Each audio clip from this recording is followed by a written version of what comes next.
Ya, pemirsa, wacana pembubaran Pondok Pesantren Al Zaitun ini mencuat di tengah pengusutan kasus pidana penistaan agama yang menyeret pemeriksaan pimpinannya Panji Gumilang.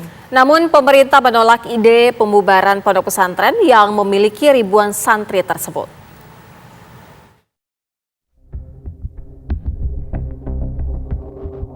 Usulan penutupan dan pembubaran pesantren Al Zaitun terus mengemuka di tengah pengusutan kasus penodaan agama di Bareskrim Polri.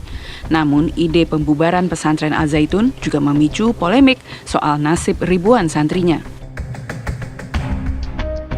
Menteri Koordinator Bidang Politik, Hukum dan Keamanan Mahfud MD memastikan pemerintah tidak akan membubarkan pondok pesantren Al Zaitun. Penindakan hukum akan dilakukan kepada pimpinannya, namun pesantren tetap akan mendapatkan pembinaan.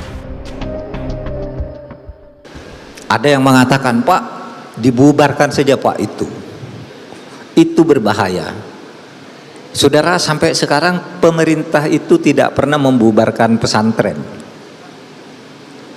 Dan saya berpikir kita jangan membuat presiden untuk membubarkan pesantren. Pesantren ngeruki yang melahirkan banyak teroris, mulai dari Abu Bakar Ba'asyir dan cabang-cabangnya itulah, taruhlah disebut dihukum karena undang-undang terorisnya. Pesantrennya tidak dibubarkan. Karena begini, kalau kita membubarkan pesantren nanti jadi presiden, suatu saat kalau ada orang lain yang berkuasa, visinya beda dengan kita, cara memandang Islam beda dengan kita, cara menghadapi negara beda dengan kita, bisa saja pesantren-pesantren kita yang dibubarkan. Oleh sebab itu kita berpikir tidak usah bubarkan pesantren. Terus gimana? Panji Gumilangnya itu, saudara, Panji Gumilangnya itu yang kita tindak secara hukum, bukan pesantrennya. Pesantren nanti kita bina, karena secara resmi pesantren itu memang tidak pernah melahirkan teroris. Pesantren itu alumninya bagus, kurikulumnya juga bagus, tapi yang dibalik itu yang kita tindak. Wakil Ketua Umum Majelis Ulama Indonesia Anwar Abbas juga menilai pesantren Al Zaitun tidak perlu dibubarkan karena yang tersandung masalah adalah pimpinan pesantren, Panji Gumilang. Pondok pesantren Al Zaitun yang ada di Indramayu itu tidak perlu ditutup.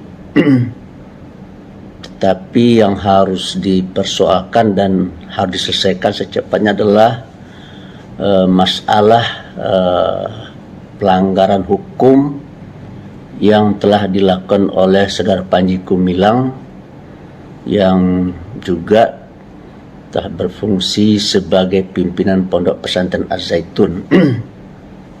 Menurut saya masalah yang ada sekarang ini bukan pada institusi lembaga pendidikannya, tetapi pada personal orang yang bernama Syekh Panji Gumilang.